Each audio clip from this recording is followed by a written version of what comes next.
Mass and moments. Not only can forces push or pull objects with mass, they can also twist or rotate them. Pushing and pulling have already been covered.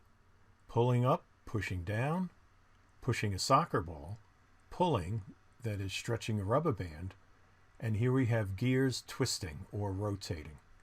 The lever is an example of a twisting force. It is one of 6 simple machines. The seesaw is a lever. A lever consists of a rigid rod, and that's the board here that the children are sitting on, and a fulcrum. That's the rock that the middle student is standing on. The rod twists around the fulcrum. When pushed on one side, the other side rises. Simple machines allow you to do all of these things without the assistance of any source of power other than your own. You can lift a car, split a log into pieces, lift yourself up to a great height, pull a nail out of solid wood, drive a screw into solid wood, move a piano from the ground onto a loading dock, move a 1,000-kilogram pallet from a truck to the ground, and much, much more, all using only the strength in your arms, leg, and body. The 6 simple machines are lever, inclined plane, wedge, screw, wheel and axle, and pulley. We'll only analyze the lever in this unit. Simple machines allow you to amplify force and redirect the force so that it acts in a more useful direction. The ratio of the force out of the machine divided by the force into the machine is called the mechanical advantage, written as MA.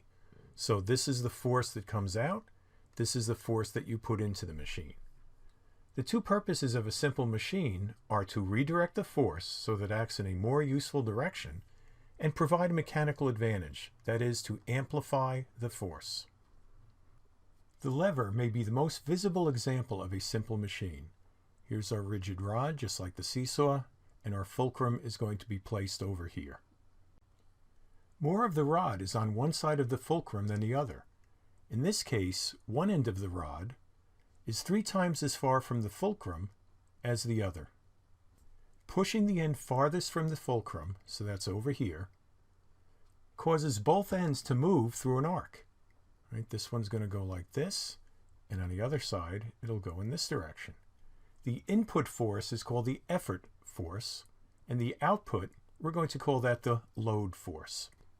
The side of the lever acted on by the effort force moves a greater distance, right like this, along the arc than the load force side of the lever. This one just moves a little bit like that, not as much as the effort force moves it. For this case, the load force provided by a lever is 3 times the effort force supplied to the lever. So the mechanical advantage will be F load over F effort, so that's going to be 3. So the load force is 3 times the amount of the effort force. And hopefully you can see the correlation between the distance here, that both are away from the fulcrum. The product of the effort force and the distance it is from the fulcrum, d, is known as the moment of the force. The moment of the force allows an input force of F to be multiplied by the distance it is away from the fulcrum, resulting in a larger load force. And that's how a mechanic can lift up a car with a car jack.